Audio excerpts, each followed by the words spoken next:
Frank Gehry, one of the most influential and distinctive talents in American architecture, passed away on Friday at his home in Los Angeles following a brief respiratory illness. His chief of staff confirmed. He was 96 years old.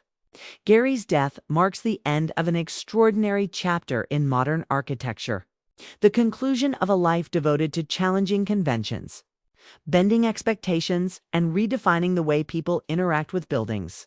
Across the globe, architects, critics, students, and admirers of design will remember Gehry not only for his visually arresting works, but for the audacity, humor, and humanity that he brought to his craft. He was widely regarded as the most recognizable American architect since Frank Lloyd Wright, a distinction that underscores the scale and impact of his contributions to the field. Gehry was one of the first architects to embrace the possibilities of computer-aided design, leveraging technology not just as a tool, but as an instrument of invention, enabling him to imagine forms and structures that would have been impossible in previous decades.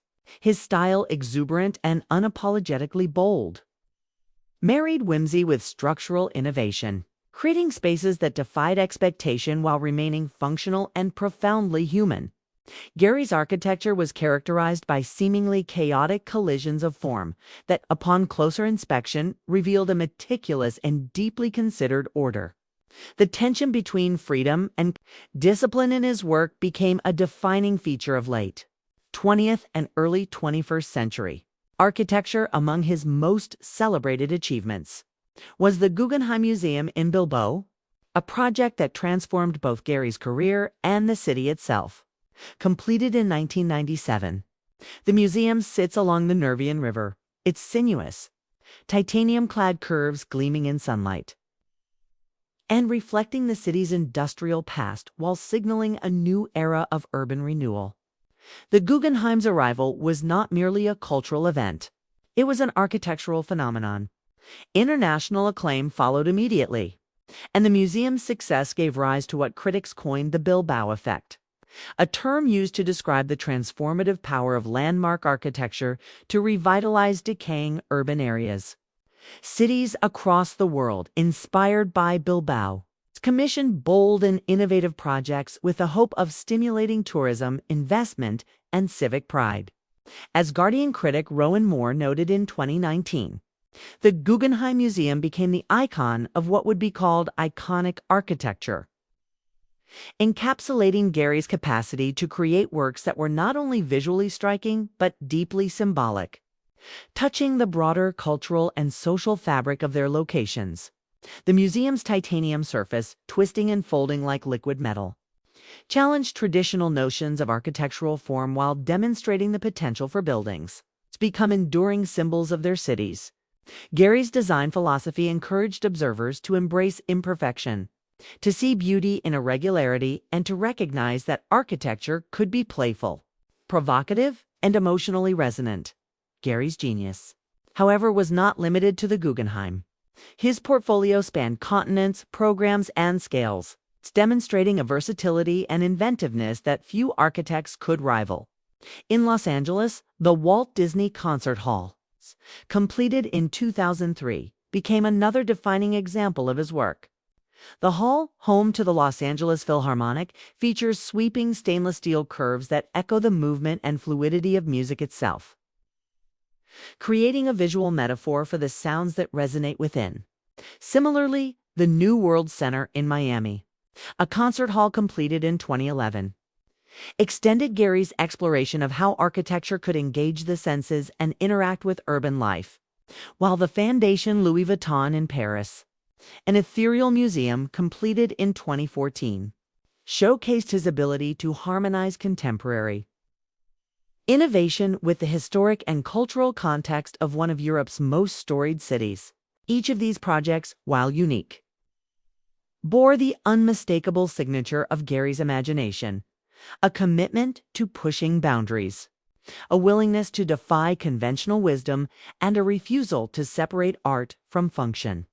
His buildings were not merely structures but experiences, inviting visitors to move through, around, and sometimes even inside spaces in ways that were unpredictable and exhilarating. Gehry's journey toward architectural greatness began in humble circumstances, rooted in his early life and education.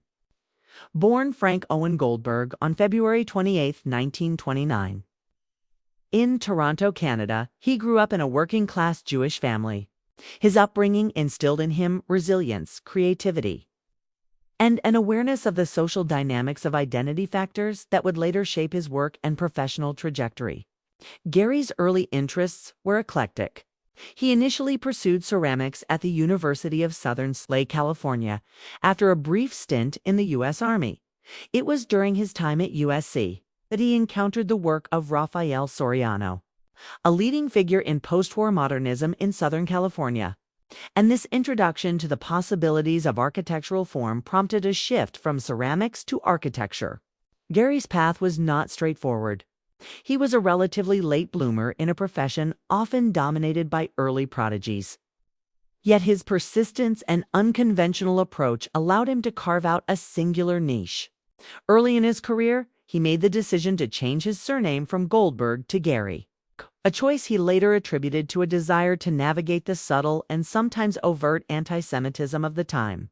This decision, seemingly pragmatic, would become emblematic of Gehry's lifelong negotiation between personal identity and professional ambition, a theme subtly echoed in his playful, often ironic architectural language.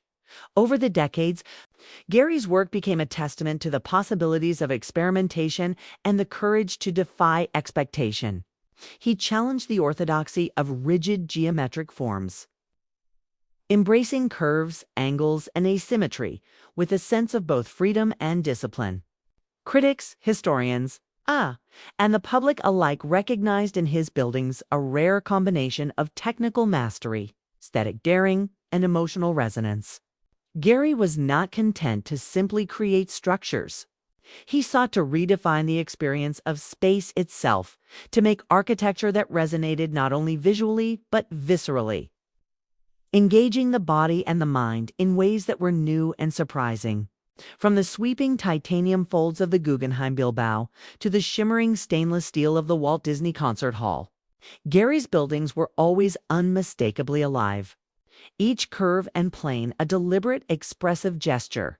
His work invited viewers to reconsider their expectations, to see the built environment as a dynamic, participatory medium rather than a static backdrop.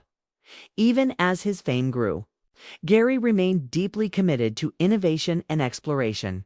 He embraced new materials, advanced computational design, and collaborations across disciplines, constantly pushing the boundaries of what architecture could achieve. His offices became laboratories of invention, where teams of designers, engineers, and artists worked together to realize projects that were as ambitious technically as they were conceptually. Gehry's legacy, therefore, extends beyond his completed works.